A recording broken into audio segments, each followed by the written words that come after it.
At the final section of this chapter, we will discuss the energy diagrams and equilibrium of a system.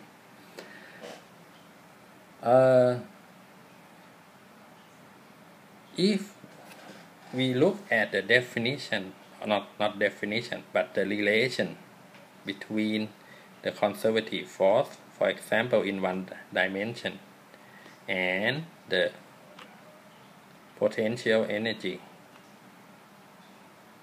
like this. Geometrically, if we write the potential energy as a function of the position x, and we draw the graph between the potential energy and the position x, the force at any point x is the minus of the slope of the graph of u as a function x.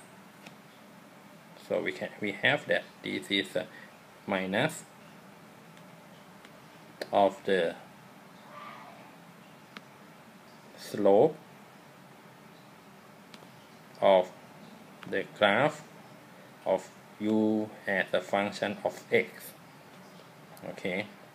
For example, this is a graph of u, the potential energy, as a function of x, of the potential energy from the spring. Okay, we have that u is equal to the half of the kx squared. So when we plot u as a function of x, we will have the parabola like this. If we look at a point on the curve, for example, if I look at this point,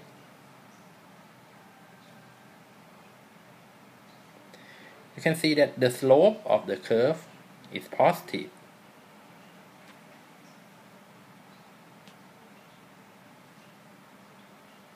The slope of the curve is positive in this case, but the force is negative.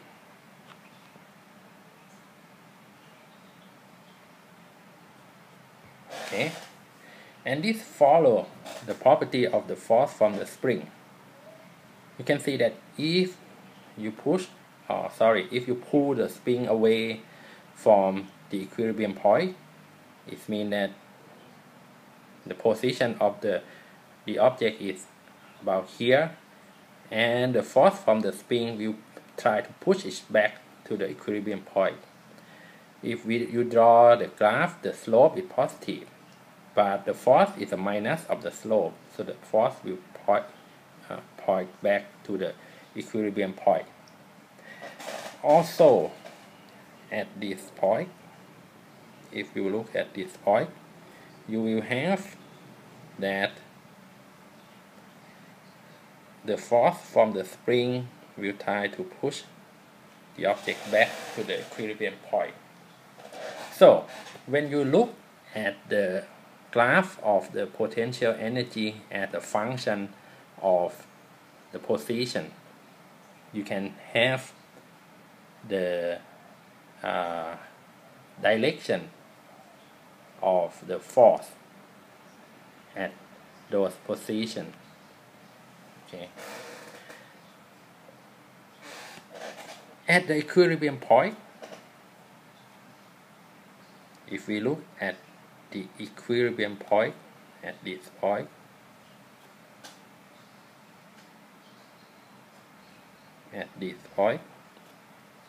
you can see that the slope at this point is 0. So it means that the force at this point is 0 too. And we call this the equilibrium point.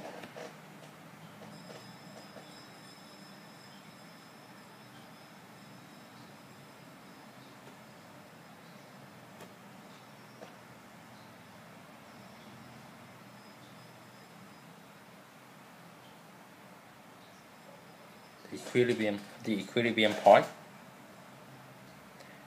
We also call this point the stable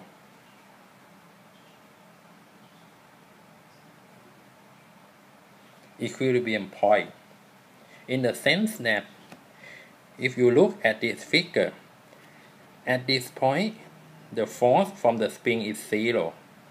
If you move the object a little bit away from the equilibrium point, you can see that the force from the spring will try to push the object back to the equilibrium point. So if you move it away to the left, the spring will try to push it back to the equilibrium point too. So it means that the object tends to go to the equilibrium point. So we call it the stable equilibrium point. We can also have the unstable equilibrium point.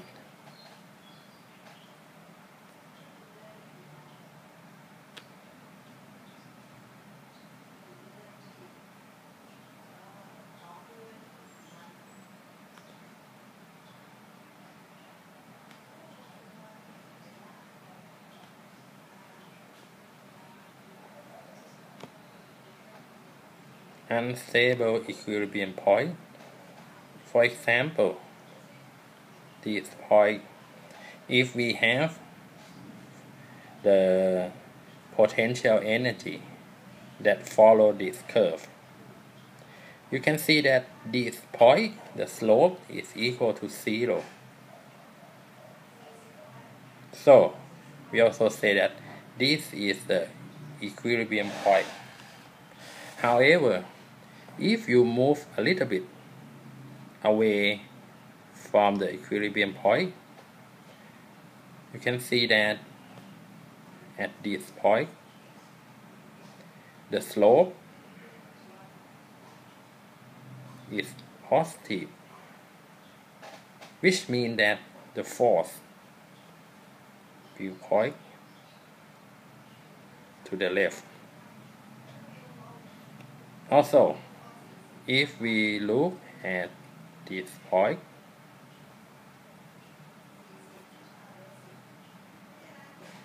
you can see that slope is negative, which means that the force will point to the positive direction.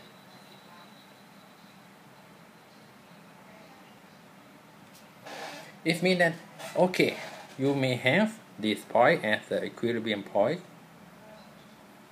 but if you move away a little bit from the equilibrium point, the object will move away from the equilibrium point.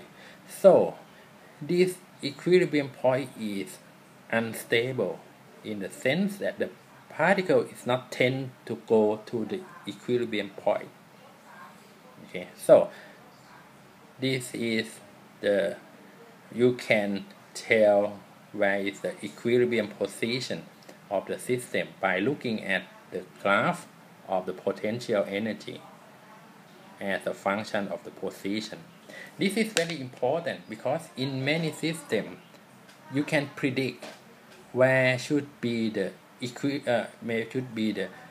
optimum configuration of the system. The optimum configuration of the system, that is the configuration that the system has minimum energy and it is a stable equilibrium point.